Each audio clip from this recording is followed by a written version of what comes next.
Muito bem, estamos dando início a um complemento, isto mesmo, a um novo inciso, uma atualização do ano de 2021 à Lei de Diretrizes e Bases da Educação. Vamos para a aula de número 16C, artigo 3º, inciso 14. Vamos falar da educação bilíngue, isto mesmo, educação bilíngue para surdos, exatamente.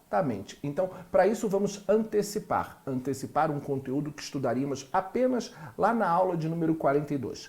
Ao falar dessa nova modalidade, a Libras, direcionada ao ensino de surdos, estamos dando início ao estudo das modalidades em matéria da educação.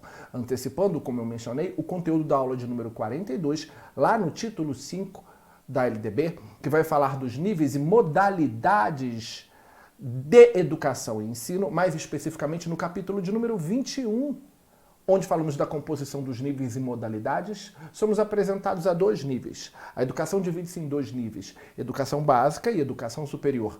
Disso já sabemos. Mas ela também divide-se em modalidades. Na LDB temos 4 modalidades, isto mesmo, 4 modalidades descritas. Quais são as 4 modalidades de educação que temos na LDB? Muito bem, a primeira delas é a educação profissional. Exatamente, a educação profissional é a primeira modalidade prescrita na LDB, seguida da educação de jovens e adultos. Isto mesmo, educação de jovens e adultos, educação especial e educação à distância. Dentro do estudo da LDB, somos apresentados apenas a 4 modalidades, até agora, até esta atualização.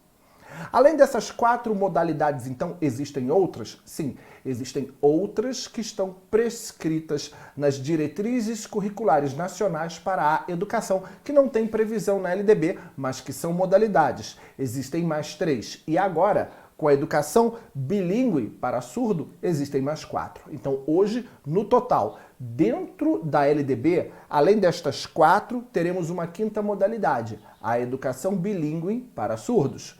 E, fora da estrutura da LDB, fora das 5 modalidades que eu acabo de te apresentar, temos outras 3 modalidades. Então, Murabi, quais são todas as modalidades? Todas as modalidades em seu inteiro teor são a educação profissional, a educação de jovens e adultos, a educação especial e a educação à distância, já prescritas na LDB. Nas diretrizes curriculares nacionais temos a educação indígena, a educação quilombola e a educação no campo. Essas 3 estão previstas em resoluções do Conselho Nacional de Educação como modalidades, mas não aparecem na LDB. E agora, por ocasião do ano de 2021, por ocasião da inserção do inciso 14 do artigo 3º da LDB, temos uma 5ª modalidade para a LDB, dentro da LDB, que vai aparecer lá no artigo 60A da própria LDB, que é a educação bilíngue de surdos. Educação bilíngue de surdos. Então temos hoje 5 modalidades na LDB. Educação bilíngue de surdos, aqui em azul, educação profissional, educação de jovens e adultos, educação especial e educação à distância. Lembrando que a educação bilíngue de surdos foi introduzida agora no ano de 2021. Fora da LDB temos outras 3 modalidades prescritas em resoluções do Conselho Nacional de Educação: a educação indígena, a quilombola e a educação no campo. Muito bem, só a título de descrição, vamos para a leitura do artigo 3º, inciso 14, que nos apresenta esta nova modalidade. Na verdade, apresenta um princípio que vai se transformar em uma modalidade lá no artigo 60A. Diz o artigo 3º dos princípios que vão nortear o ensino, inciso 14, sobre o respeito. Respeito à diversidade humana, respeito à diversidade linguística, respeito à diversidade cultural e respeito à diversidade identitária das pessoas. Que pessoas? Pessoas surdas, pessoas surdo-cegas e pessoas com deficiência auditiva, que não precisam necessariamente serem surdas, mas que têm uma perda auditiva de moderada a severa. Esse respeito, só a título de esquematização, Esse respeito é direcionado às pessoas surdo-cegas e com deficiência auditiva. Que tipo de respeito? Respeito à diversidade humana. Estamos esquematizando o que acabamos de ler no slide anterior.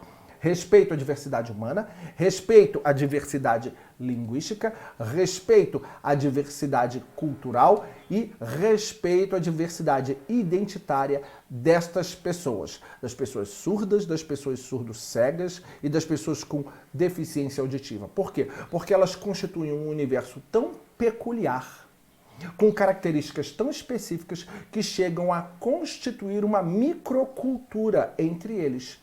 E uma microcultura que deve ser respeitada no que concerne à sua diversidade, à sua língua, à sua cultura, porque eles desenvolvem uma cultura própria e uma identidade própria como pessoas. Muito bem, o artigo 60A, que já está aqui na tela, é o que vai transformar o princípio prescrito no inciso 14 do artigo 3º da LDB em uma modalidade.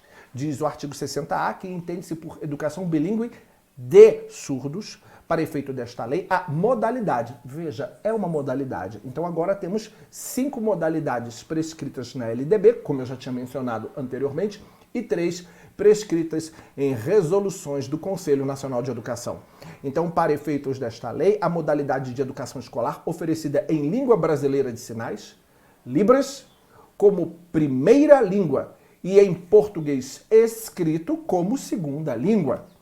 Em escolas bilíngues de surdos, classes bilíngues de surdos, escolas comuns ou em polos de educação bilíngue de surdos, para educandos surdos, surdos-cegos e com deficiência auditiva sinalizantes, surdos com altas habilidades ou superdotação ou com outras deficiências associadas, optantes pela modalidade de educação bilíngue de surdos. Por que optantes pela modalidade de educação bilíngue de surdo? Existe outra modalidade para eles? Sim, existe. O surdo pode optar pela uma modalidade educacional oralizante, buscando a sua oralização, ou a educação bilíngue de surdos prescrita agora no artigo 60A. Daí a ideia do optantes, ok? Só voltando para o 60A, toma muito cuidado porque a língua brasileira de sinais será para esta modalidade a primeira língua, isto mesmo, a primeira língua. E o português, mas não é qualquer português, é o português escrito como segunda língua, porque eles não estão trabalhando aí a ideia da opção pela oralidade.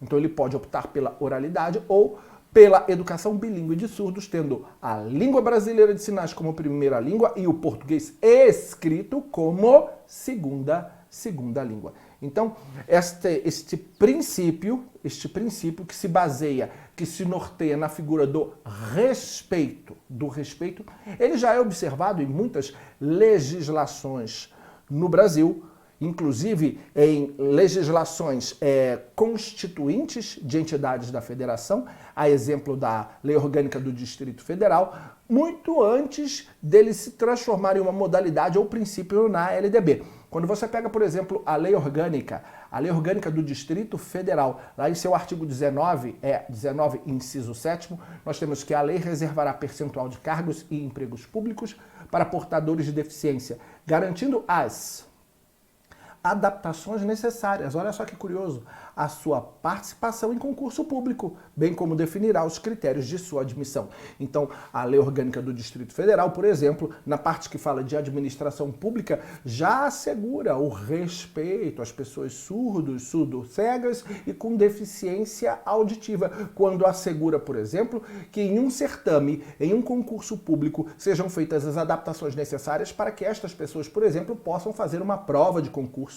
A exemplo da prestação do serviço de um ledor, tá? A prestação de um serviço de um ledor ou até mesmo a prestação de um serviço de uma pessoa especializada. Estas pessoas são treinadas, fazem cursos, a maioria dos cursos são oferecidos até pelos Institutos Federais de Educação para ledor, curso para ledor, tá? Curso para quem vai escrever na hora de fazer uma prova no lugar do cego ou do surdo-cego. Tá? Então, nós temos esses profissionais formados, por exemplo, pelos institutos federais para prestar apoio às pessoas surdos, surdo-cegas ou com deficiência auditiva severa em uma prova de concurso público, garantidos, no caso do Distrito Federal, pela sua própria lei orgânica, que assegura as adaptações necessárias à participação em concurso público. Esse suporte para as pessoas surdos, surdo-cegas, este suporte para as pessoas surdas ou com deficiência auditiva, que é a do intérprete de Libras dentro da sala de aula, convertendo as instruções do concurso em Libras, por exemplo, e prestando todo o apoio àquele concursando que tem uma deficiência auditiva, entre outros. Então, o princípio do respeito, indiretamente, ele já vem sendo observado no ensino e na educação brasileira, mas agora ele se materializa através de uma modalidade que, em breve, também vai virar uma resolução, isto mesmo, uma resolução do Conselho Nacional de Educação, uma vez que ele é uma modalidade. Ela tem que ser aperfeiçoada através de resoluções do Conselho Nacional de Educação. Ficamos por aqui, fechando o último inciso do artigo 3º da LDB, o inciso 14, terminando assim os princípios que vão nortear o ensino no Brasil. Continue com a gente, continue assistindo as nossas videoaulas.